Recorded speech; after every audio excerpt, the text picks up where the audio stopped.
In this video, we'll talk about portal hypertension. So normal portal venous pressure is around 5 to 8 mmHg. But portal hypertension is something when it is greater than 7 mmHg, it is called as portal hypertension, right?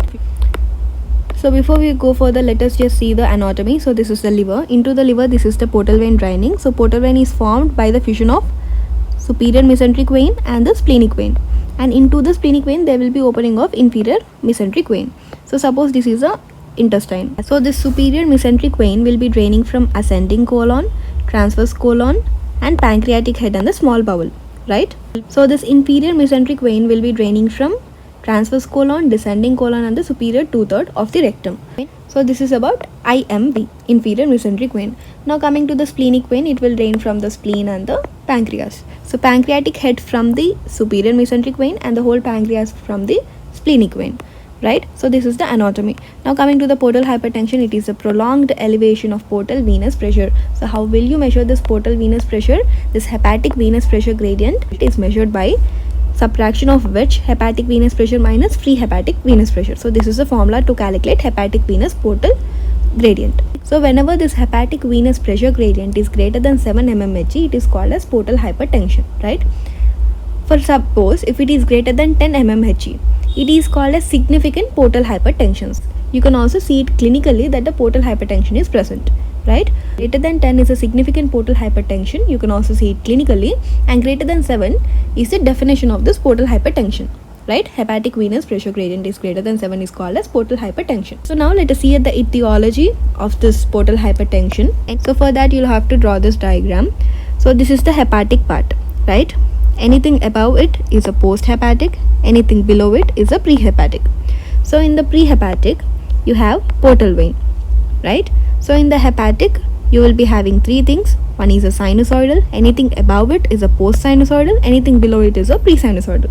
So in the hepatic, you have post-sinusoidal, sinusoidal and the pre-sinusoidal, right? So outside the hepatic, you will be having post-hepatic.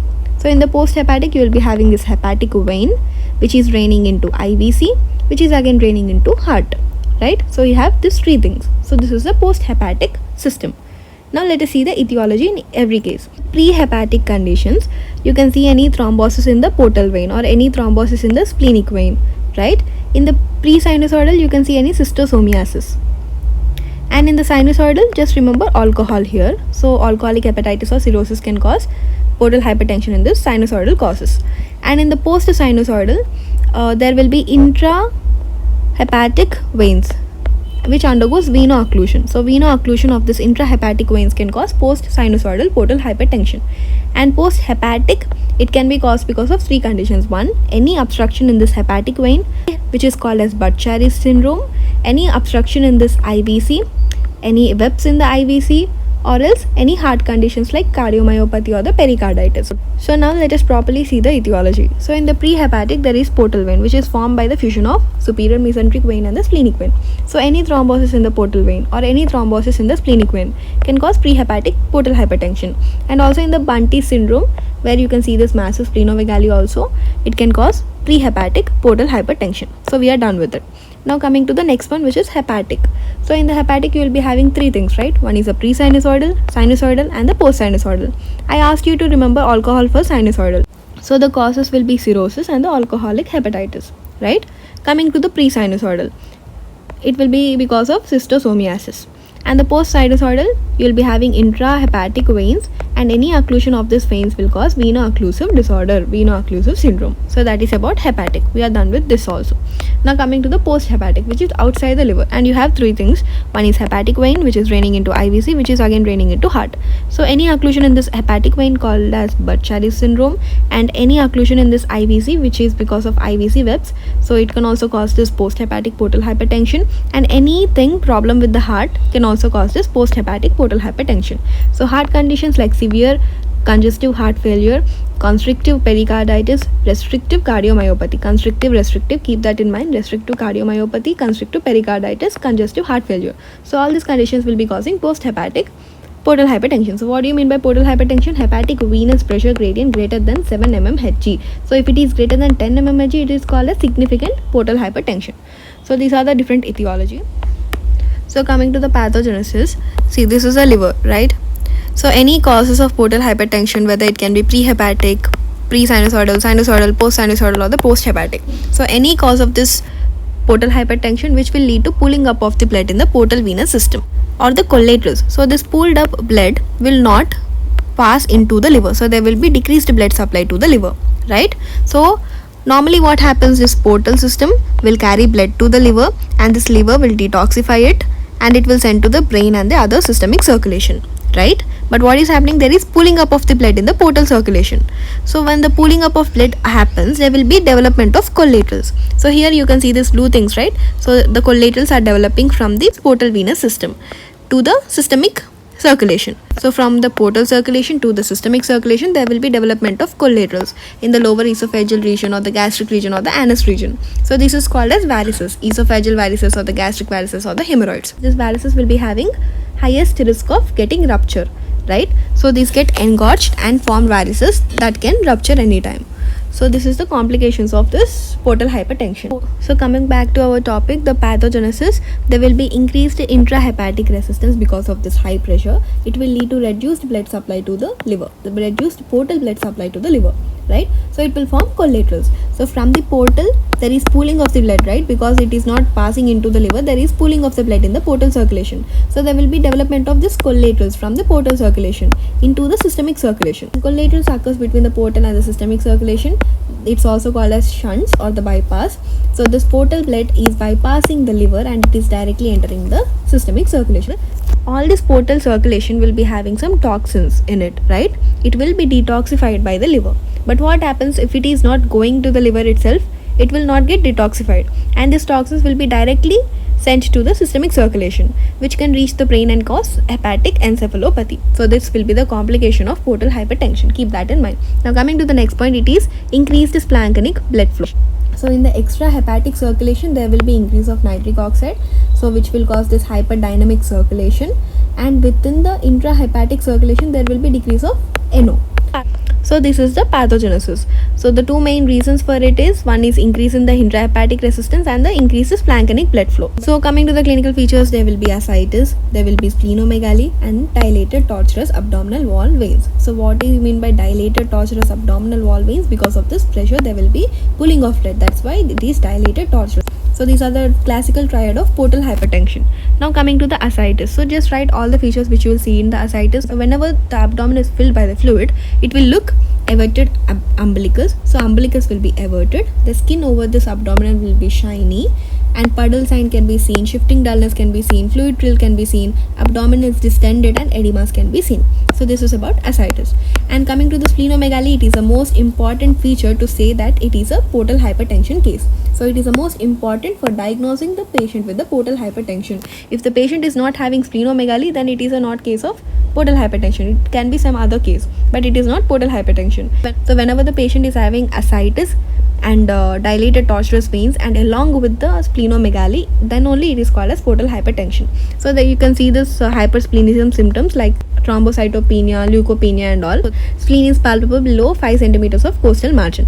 So that is about splenomegaly. Now coming to this dilated tortuous veins, so there will be development of collaterals. So there can be esophageal varices, rectal varices and the caput medusa. Esophageal varices, whenever it causes rupture, it can cause hematemesis, blood vomiting, and also rectal varices, if it is rupturing, it can cause melena. If the caput medusa, these are present around the umbilicus, the flow of blood is away from the umbilicus. So suppose this is the umbilicus, the flow of blood is away from the umbilicus. Caput medusa is present around the umbilicus. And then write about hepatic encephalopathy. So what is the reason behind it? Suppose this is a portal circulation and this is a systemic circulation, right? So what is happening? The portal circulation, the blood is not reaching the liver. So this is the liver, right? So the blood is not going to the liver. So this pooling of blood will cause collaterals to the systemic circulation. So this blood will directly pass the systemic circulation without going into this liver. That means it is bypassing the liver. So what happens if it bypasses the liver? It will not get detoxified. So all the toxins will be going into the systemic circulation, which will reach the brain and cause hepatic encephalopathy. So there will be increased ammonia, cerebral edema because of this increased ammonia. Asterixis, it is a classical sign for this hepatic encephalopathy. And also fetal, a musty odor breath because of shunting of blood from the portal to the systemic directly into the lungs. So this when the shunting is happening from the portal to systemic, this mercaptans, which are the toxin products, will be directly going into the lungs, so which will be causing this ammonical breath. So fetor hepaticus. Coming to the investigation, you'll order them this barium swallow, so you can see this bag of worm appearances, and barium enema, you can see varices, and upper GI endoscopy to see this esophageal varices if it is ruptured or if it's not ruptured. And if there is any presence of cherry red spots, it means it is impending rupture of this varices. That means it is about to rupture. So cherry red spots in the esophageal varices is important to remember. So what all we have done: barium swallow, barium enema, upper GI endoscopy, ultrasounds can be done and measure this wedge hepatic venous pressure and the free hepatic venous pressure, and then liver function test. So coming to the treatment, I remember it by using this ABC. A stands for alpha blockers, alpha adrenergic blockers, and the other A stands for angiotensin receptor blockers, and B stands for beta blockers, and B stands for beta blockers like propranolol, nadolol, carvedilol, and the C stands for this carvedilol, right? So this is the treatment for it. So first we'll treat this underlying condition, so all the hepatic, pre-hepatic, post-hepatic, sinusoidal, pre-sinusoidal, like all the causes, you can treat it.